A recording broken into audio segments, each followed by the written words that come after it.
This marks my initial post, and I apologize if it's lengthy. I aim to include pertinent details, though it may become quite extensive. While I've always maintained a skeptical and evidence-based approach, I find myself unable to dismiss a particular experience. Both my mother and her sisters have encountered what could be termed as paranormal phenomena. Until now, I regarded these encounters merely as intriguing stories. But given my resemblance to my mother, despite being male, there might be a shared perception worth noting. This may become relevant later in my narrative. In the mid-1990s, at the age of about 21, I relocated to the top floor of a 3-story building in Birmingham, Edgbaston, UK. The structure had been converted into flats, and mine boasted its own small landing, a separate bedroom, and a lounge with a kitchen. Accompanying me were 2 kittens who played a crucial role in this unfolding tale. Having previously shared a house with friends, this was my first experience living alone, potentially explaining some of the ensuing feelings. Despite my current dwelling, it remained the most peaceful place I had ever inhabited, a detail that may prove relevant later on. For the most part, nothing of significant relevance occurred during my time there. However, I frequently indulged in listening to music for hours, eyes closed, absorbing every note. Nick Drake, a recent discovery of mine, often played during these sessions, and I sensed as though someone was sitting and listening with me. Despite my scientific background, I didn't pay too much attention to this, attributing it to my imagination. The sensation felt as if someone occupied the seat next to me, a presence detectable only when eyes were closed. A peculiar but oddly pleasant feeling that I eventually grew accustomed to. Simultaneously, my 2 kittens would often be playing in the lounge, abruptly stopping to stare at the same spot on the wall, then following something around the room together. Initially, I dismissed this as mere playfulness, assuming they were chasing an insect or a reflection. However, the frequency of these occurrences, coupled with the distinct feeling of a presence whenever I witnessed their behavior, led me to jokingly tell them to stop watching the ghost. Another curious behavior of theirs was their reluctance to enter the bedroom, quickly leaving if carried inside. A detail I didn't pay much attention to until later. I had been there for about 1.5 years when I decided to save some money and share a house with someone I knew. Upon informing the landlord of my decision, he made an intriguing comment. He mentioned that of all his properties, this one stood out as an outlier. No one, apart from me, had ever stayed there for more than a few weeks or a couple of months. Considering I had been there for 18 to 24 months, this revelation struck me. A few weeks before moving out, the first notable event occurred. At the foot of my bed, an outside wall with a small window to the left, I lay down one evening with only the moonlight and a distant streetlight casting a dim glow. Closing my eyes, I realized, although the room was dark, I could still see my surroundings. Puzzled, I thought my eyes might be open, so I scrunched them shut to be sure. Oddly, I could still see and was undoubtedly not asleep. Marveling at and trying to comprehend this peculiar experience, I then had what I could only describe as an out-of-body encounter. I began to float up to the ceiling, stopped a few feet away, then drifted towards the foot of the bed and outside the wall.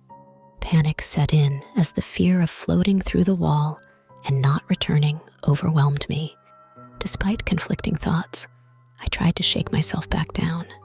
Suddenly, I experienced that falling sensation typical in dreams, followed by the jolt when you wake up.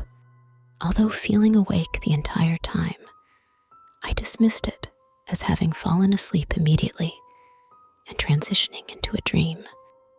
A week later, during my final week at the flat, I went to bed one night, closed my eyes, and again could see the room around me. Excitement initially washed over me as I realized I could repeat the experience.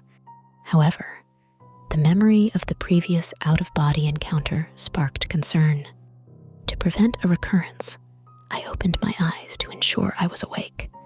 Looking across to the diagonally opposite corner of the room where the window was, I shifted my gaze slightly left to the standalone wardrobe. There, I saw the image of a young woman standing about 12 feet away, looking at me. Her figure was formed with misty white and dark shadows, and I saw she had long, straight, shiny hair as a standout feature. This was way before the original Ring films, so I can imagine what some may think. Of course, it scared the crap out of me. I initially tried to attribute it to tired eyes and the moonlight creating shapes. However, my fear escalated as she slowly made her way to the bed. Best as I could make out, she leaned over as if to kiss me goodnight. Despite summoning all my bravery and rational thinking, I pulled the covers over my head, terrified, waiting for something to happen. To my relief, nothing did, and I eventually fell asleep. I thought that was the end of it, and the next day dismissed it as an overactive imagination, despite the experiences I've shared above. Later, I moved out without disclosing any of this to anyone, fearing being labeled as crazy. A few weeks later, I'm with my dad in his car one evening, and we drive past the house. We both notice the lounge light is on in the top floor window. My casual comment about someone moving in elicits an unexpected response from my dad. To my surprise, he looks at me sternly. Usually a lively and sociable person, he asks if I'm serious, which worries me. He pulls the car over and insists it's crucial, and he's deadly serious, urging me to tell him if there's anything I should disclose. So I begin relaying the events described above. He's visibly concerned, and upon my description of her, calmly replies, "Yep, that's her." I was more shocked at that moment than the night I saw her. He then reveals that when I mentioned my move, my nan wanted me to leave right away. They decided not to say anything, not wanting to worry me. As it turns out, my nan's next-door neighbor had a daughter who was murdered in the flat by someone she worked with one New Year's Eve. This incident happened in the late 60s or early 70s, when my nan's neighbors were roughly the same age.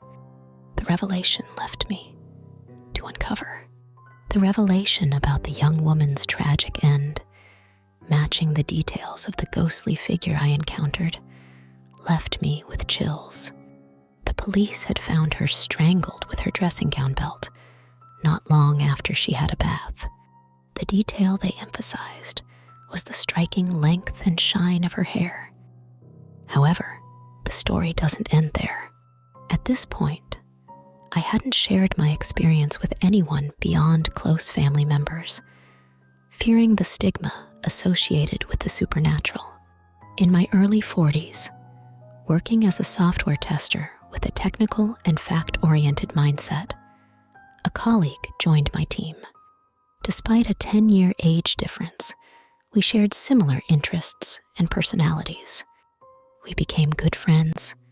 During a conversation about a recently released horror movie, he recounted a chilling experience of his own. One night, he felt the vivid sensation of being strangled while lying in bed. Although he was alone, he insisted the experience felt undeniably real. He lived in a flat in the same area, on the same road, and in the same house number as I had. His tenure there was about a decade before mine. This revelation prompted me to disclose my encounter for the first time to someone outside my family. The shared connection between our families raises questions. Did the apparition reveal itself to me due to this familial link? Was this connection the reason the flat remained peaceful for me, but not for previous tenants, possibly leading to their swift departures? Could my ability, however small, inherited from my family, explain why I could perceive her presence? Perhaps this ability also clarified the odd behavior of my kittens. Despite these experiences, skepticism still lingers within me. Numerous questions persist, such as how a spirit could possess conscious thoughts or actions, how clothes become part of an apparition, and why hard evidence remains elusive. Yet, I find myself with no other explanation for what transpired. The series of unusual coincidences and connections defy logical explanation. If you've made it this far, thank you for taking the time to read my account. I understand that to many, this is just another person's story, yet it underscores the countless mysteries the universe holds, leaving humanity with an endless quest for understanding. Convinced that he wasn't our culprit, even though he wasn't the type to play pranks, our nerves were on edge. We began sharing our experiences, each of us still trying to process what had occurred. To provide some context, this happened about 15 years ago during my high school days. Our group of friends, including Dale and Sam, lived in a remote part of the country, technically part of Appalachia. Dale's house was situated in the middle of nowhere, surrounded by dense woods, with the nearest neighbors several miles away. Dale's property had a cave that we frequently explored, often losing track of time in its labyrinthine passages. On that particular day, after spending the afternoon exploring the caves and losing track of time, darkness enveloped the surroundings. Sam, for some reason that escapes my memory, decided to head back to the house earlier, possibly for a pizza delivery or some other reason. The rest of us, equipped with flashlights, began our journey back through the woods. As we traversed the dark woods, voices, childlike and indistinct, began to reach our ears. Bewildered, we asked each other if anyone else heard them, each of us pointing in different directions. The voices sounded like whispers or soft talking, impossible to decipher. Initially dismissing it as a prank by one of our friends, we started responding to the voices. That's when things took an unsettling turn.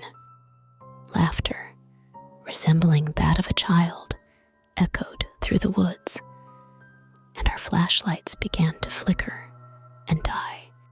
With only one dim light left, we hastily continued our trek back to Dale's house, thoroughly spooked. Upon reaching the safety of the house and closing the door, a brief sense of relief washed over us. However, this respite was short-lived, as we witnessed the crucifix on the wall inexplicably detach and crash onto the floor. It felt like a scene from a poorly scripted horror movie. Yet there we were, all of us watching the crucifix detach and shatter without any apparent cause. Until that moment, I had harbored doubts that Sam might be behind the eerie occurrences. Now, we bombarded Sam with a flurry of questions, trying to make sense of the inexplicable events. He genuinely seemed off, confused, and genuinely scared. My friend Sam admitted that on his way back to the house earlier, he heard strange sounds and saw lights in the woods, thinking we were attempting to prank him. Despite the possibility of an elaborate prank, The intensity of the experience and Sam's genuine reactions made me doubt it was staged. The sensation in the woods was overwhelming. Every hair on end, goosebumps upon goosebumps, and an instinct urging me to run. It was a feeling I've never encountered since, and hope never to experience again. Fast forward to when I was around 3 years old in the 80s, living in an old farmhouse with my parents and 2 brothers. The 2-story house had a creepy basement, and my room was located upstairs, second door on the right. The layout of my room included a dresser straight ahead when entering, a closet door blocked by the dresser to the right, my bed foot to wall opposite the dresser, and an armoire to the right of the bed. There was nothing else in the room. One night, I had fallen asleep on the living room couch downstairs in just my t-shirt and underwear. My mom woke me up and instructed me to go to bed. Tired, I walked upstairs, passing the first room on the right. Upon reaching my bedroom, I noticed the door was open. As I approached the threshold, an inexplicable force halted me. It felt as though an invisible wall stood before me, preventing me from entering my room. Overwhelmed, I started crying and called for my mom. She came upstairs and, with a puzzled expression, asked me to explain what was wrong. Tearfully, I told her that my room wouldn't let me in.